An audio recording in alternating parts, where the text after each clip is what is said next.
Speaking of heated rivalry about something that was not cleared with somebody else, recently Sammy Guevara revealed that Eddie Kingston was recently suspended for attempting to pie-face Sammy after he called Eddie fat on a promo. Eddie never told Sammy not to call him fat beforehand, and it's not like other people haven't called him names in interviews already.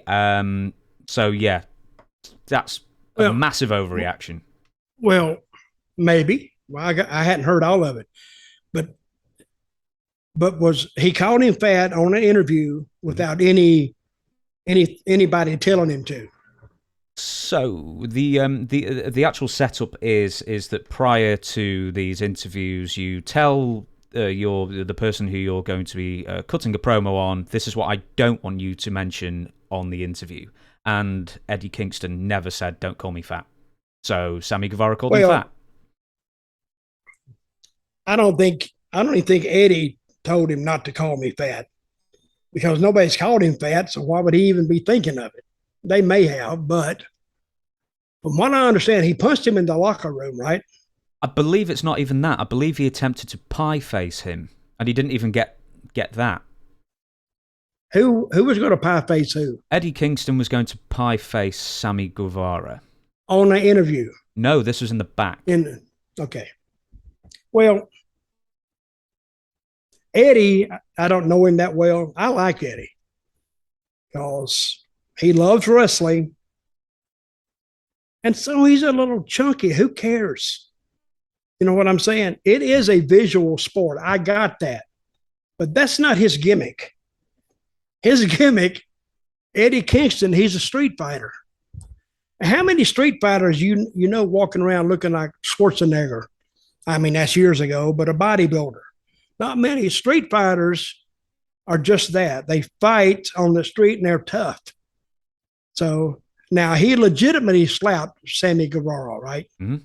Okay. Well, maybe he shouldn't have done that, and he shouldn't have done that. But I think it showed that he's really serious in what he does. So if you say something on an interview, be prepared to defend it if I come to you later. Which is that will cause problems. I know, but he shouldn't have called him fat, and he could have. But I think now that Eddie Kingston has to come back on some kind of interview and tell him, well, he needs to eat some sandwiches. I think he can make a joke out of it and have, more fat people than skinny people, believe me. So I think a lot of people, they represent through Eddie what they are. They may not have a great body, but they'll fight you. And again, that is having guts, having balls. And but then again, now we get to the deal. Well, what if somebody else had called him fat? What if one of those, they don't have any Samoans at AEW, but what Wardlow, if, maybe. well, what if Wardlow had called him fat? Would he go up and punch him? That's what I'm saying. I think also Eddie knew that Sammy couldn't beat up a paper bag.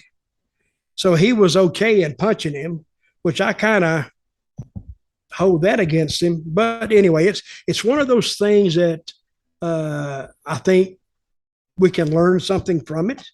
I think Eddie Kahn can learn something from it. And if Eddie's not careful, they could actually use that in an angle to make him mad. And said, "Yeah, what Sammy Guerrero said about you, man, you are fat. Oh my God, he called me fat." And here they go. So you have to use what the fans are used to get things going.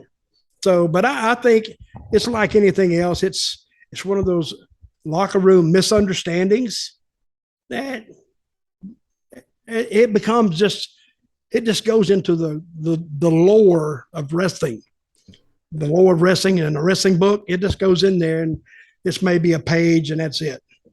Is the suspension just too harsh for this kind of thing? Because I just think of the stories of territories and wrestling skirmishes in the past, and basically you have a fight and then you just get over it immediately because you've got to work together.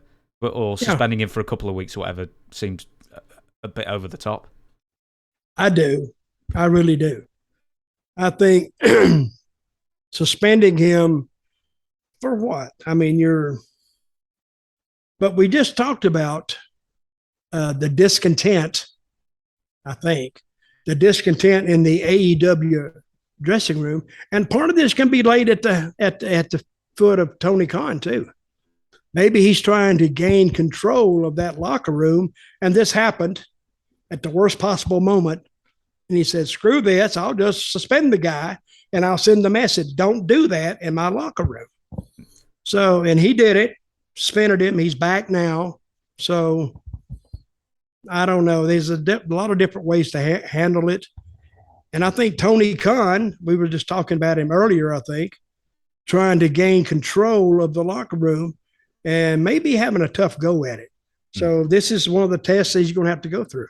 There's a saying in Premier League and in football clubs around, when the manager loses control of the locker room and of the players, they basically lost control, and it's something that happens quite often apparently when they lose respect. And then I don't know how it is in like the NFL or anything else, but managers in football over here, if they don't produce results within 4 matches, they're out, and then they lose the locker room, and then they get the next person in.